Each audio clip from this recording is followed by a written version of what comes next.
Right, so today we're going to look at a way of mounting and sealing the subwoofer baffle to the rear of the rear seat pass-through. And as I'm looking here at the gaps, I'm thinking about filling it with this closed cell memory foam. It's going to come from someone. Now here's the old beauty panel, which is hiding the messy infinite baffle and a few amps in temporary locations. I'm just removing some of the old trim from when I used to run this box sealed, and I'm sort of going to bite the bullet on removing some of this molded carpet. It's got to go. You have to cut it, as they say. So get out a little blade, do one hand holding a camera. It's a very safe thing to do. But here's one I prepared earlier. Cut that right out. Put that in the box of things to put back in the car one day when you're trying to sell it to someone. And here's the other side, just removing the clip.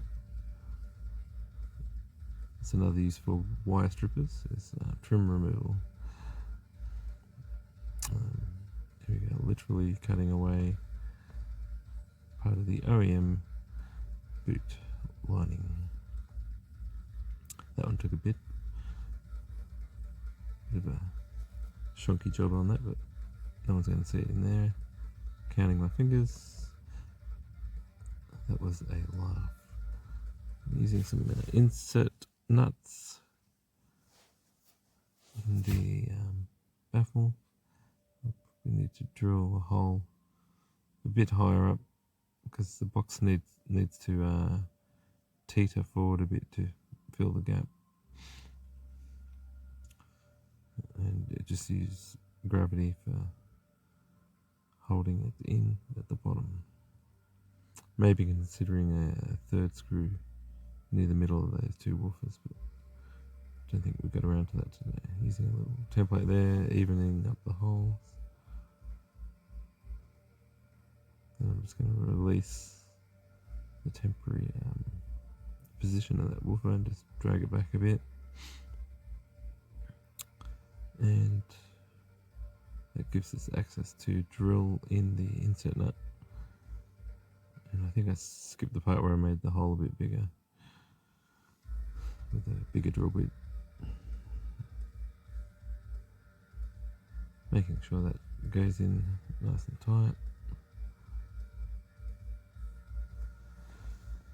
And make that hole a bit bigger to accept the bolt. I think I'll end up putting a bolt that goes right through past the wooden baffle and maybe just puts a giant washer or a metal bracket, just so that the weight of the woofers is not pulling against that wood grain inside that insert nut by itself. You know what I mean? Like there'll be a little bolt on the end of the nut once it goes through that.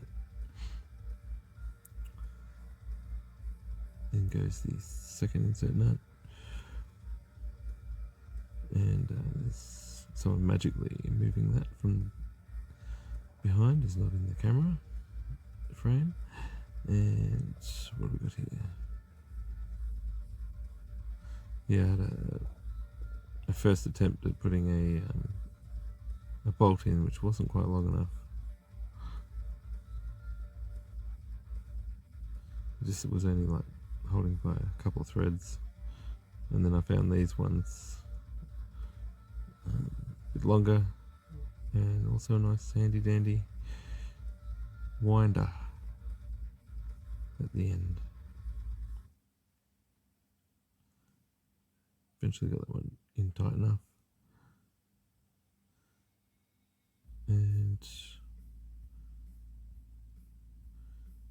what have we got here? Just a quick overview, looking at the spaces to where the foam has to go in now, and probably do that in another video.